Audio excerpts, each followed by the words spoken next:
Ако косата ви изглежда така, суха, хвърчи, трудно остава гладка, вижте тази разлика. Днес ще ви покажа как постигнах този резултат с ботокс терапията на Битекник и спря за стъклена коса, който можете да откриете в Арлен БГ.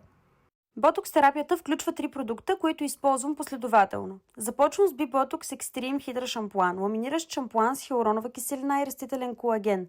Почиства косата, хидратира я и я подготвя за следващите стъпки. Следва ламеларната вода, която действа само за 8 секунди, улеснява разресването и придава незабавен блясък.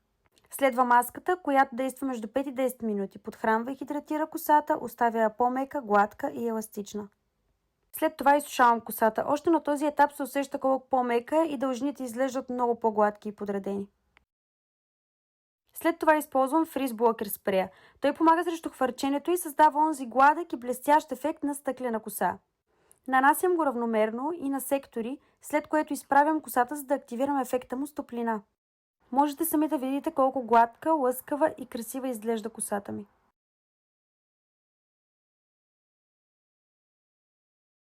И ето го крайния резултат. Мека, подредена и блестяща коса без излишно хвърчене и без да е отежнена. А всички продукти, които използвах, можете да откриете в сайта на Арлен БГ. А вече можете да откриете Арлен БГ в България Мол.